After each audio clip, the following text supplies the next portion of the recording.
Hello', মই আজি নিম চাবোন বনালোঁ। কেনেদৰে মই নিম চাবোন বনাইছোঁ চাওক।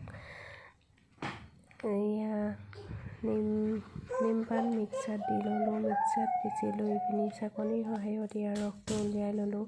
ৰসটো উলিয়াই এনেদৰে ৰাখিলোঁ। ৰাখি এয়া চব্জিচ ল'লোঁ, চব্জিচ অলপ কাটি ল'লোঁ।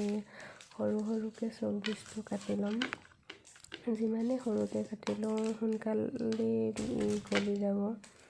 এনেদৰে সৰু সৰুকৈ কাটি ল'লোঁ।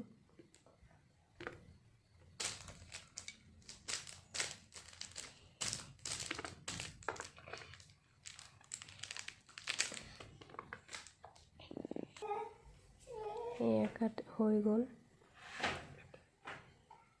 এতিয়া এনেদৰে পানী অলপ মই উতলাই লৈছিলোঁ।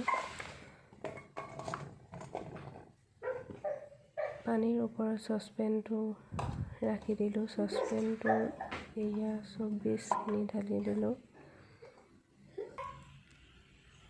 চব্জিচটো গলিবলৈ আৰম্ভ কৰিছে লাহে লাহে।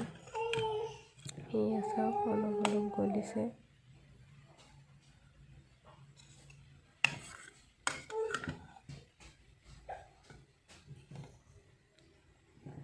এনেদৰে হেতাৰ সহায়ত অলপ লাহে লাহে এনেকৈ লৰাই থাকিব।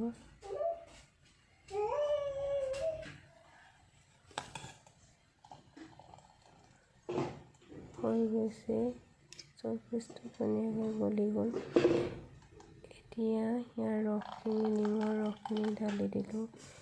ইয়াত মই একো ব্যৱহাৰ কৰা নাই, নিজে ইউজ কৰিবৰ কাৰণে। সেইটো কাৰণে মই আৰু ভিটামিন ব্যৱহাৰ কৰিব পাৰে আপোনালোকে। মই একো ব্যৱহাৰ কৰা নাই, মই নিজে ইউজ কৰিবৰ কাৰণে বনাইছোঁ।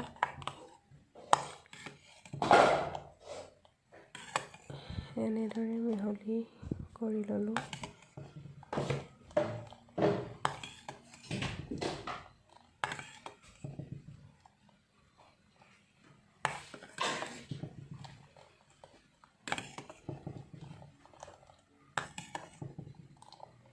এয়া হৈ গৈছে ধুনীয়াকৈ।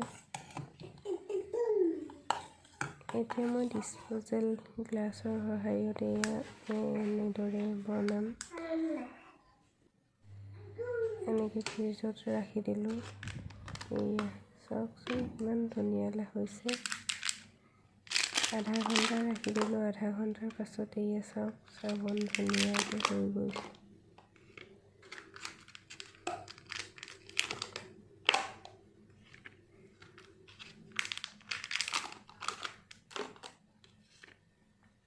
$5 বনালোঁ, ধুনীয়াকৈ হৈ গ'ল।